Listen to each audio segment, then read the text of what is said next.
Chers abonnés et téléspectateurs de Kivu Article Media TV, nous vous approchons une fois de plus dans notre rubrique Analyse d'ensemble.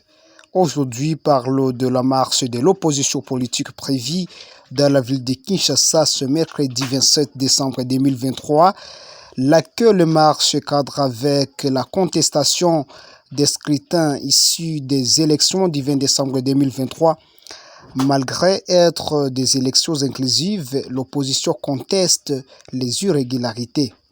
Ce que l'on peut comprendre dans cette organisation est que l'opposition dirigée par Martin Fayulu Madidi, qui est le père des vérités des urnes avec le prix Nobel de la paix Denis Mukwege Mukengere et consort, celle-ci est une opposition qui n'a pas voulu, bien sûr, désister en faveur de Moïse Katumbi dans le cadre du candidat commun de l'opposition en novembre 2023 autour d'une table à Pretoria, en Afrique du Sud. Quant à l'opposition dirigée par Moïse Katumbi et Mapo, les scrutins ne sont pas, bien sûr, crédibles, tels que l'indique Martin Fayulu, le père des vérités des urnes congolaises. Pourra-t-il s'agir de deux types d'opposition munis de même objectif? Dans notre rubrique d'analyse d'ensemble telle que définie, nous allons parler de la contestation des scrutins et non de candidats communs de l'opposition. Le défenseur des droits humains ici en province du Nord-Kivu, Maître Bouira Sharma, intervient à ce sujet. Je vais répondre par rapport à ce que l'opposition est en train de programmer une activité de grande envergure. Demain, mercredi 27 décembre 2023 à Kinshasa et sur toute l'étendue de la République. Je rappelle que l'opposition veut contester les résultats des élections du 20 décembre. Faire une manifestation demain mercredi, ça serait une fuite à l'avant. Et ça n'a aucun avenir. Donc c'est un non-événement. Pourquoi je dis ça? L'opposition ne peut pas contester un résultat qui n'existe pas. Nous attendons tous, Congolais et Congolaises, et le monde entier, nous attendons la publication des résultats le 31 décembre. Et on comprendrait trop mal comment est-ce que l'opposition peut commencer à contester les résultats qui n'existent pas. On ne peut pas contester des résultats qui n'existent pas. La CENI, qui est considérée comme le premier degré, va publier ses résultats le 31 décembre. C'est après la publication de ces résultats provisoires que les opposants, s'ils sont mécontents, s'ils ne sont pas satisfaits, qu'ils peuvent maintenant introduire une requête demandant l'annulation de ces résultats. Et maintenant, là, l'opposition aura les pleins droits ou les motifs de manifester. Mais commencer à manifester mercredi, c'est un non-événement, comme je l'ai dit, et ça n'a aucun sens. Ça n'a aucun sens. Moi, j'appelle tous les Congolais et Congolaises de partout, au pays et même de l'étranger, de garder leur calme, d'observer seulement jusqu'au 31 décembre, jusqu'à ce qu'on va publier les résultats.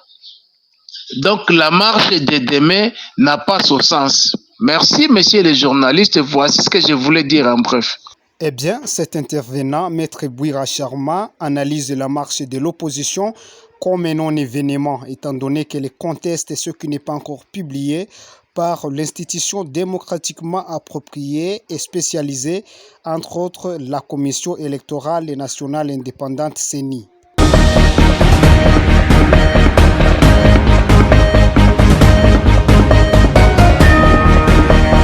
Le deuxième intervenant dans le cadre de notre rubrique d'analyse d'ensemble, il est cadre du parti dynamique progressiste révolutionnaire, un parti cher au candidat président, Maître Constant Mutamba.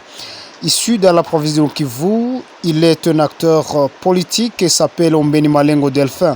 Selon lui, la jeunesse ne doit plus être manipulée par les hommes politiques quand il s'agit des marches, surtout que pendant le partage des récoltes, celle-ci n'est pas considérée.